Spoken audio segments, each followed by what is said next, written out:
significant weather advisory for central Johnson, northwestern Hill and western Ellis counties until 7:15 p.m. At 6:19 p.m., Doppler radar was tracking a strong thunderstorm near Keene, moving east at 30 miles an hour. Wind gusts up to 50 miles an hour will be possible with this storm. Locations impacted include Waxahachie, Cleburne, Midlothian, Red Oak, Keene, Joshua, Alvarado, Venus, Italy, Grandview, Oakleaf, Maypeel, Covington, and Rio Vista. Torrential rainfall is also occurring with this storm and may lead to localized flooding.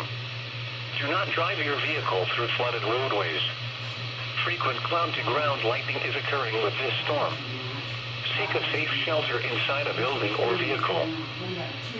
The National Weather Service in Fort Worth has issued urban and small stream flood advisory for poor drainage areas for Tarrant County until 9:15 p.m. At 6:05 p.m., Doppler radar indicated heavy rain due to thunderstorms. This will cause urban and small stream flooding. Areas that are low-lying or poor drainage areas will experience minor flooding in the advisory area. Some locations that will experience flooding include Fort Worth, Arlington, Irving, Grand Prairie, Mansfield, Euless, Bedford, Grapevine, Halton City, Keller, Coppell, Hearst, Burleson, Southlake, Watauga, Colleyville, Benbrook, Saginaw, White Settlement, and Crowley. Turn around. Don't drown when encountering flooded roads.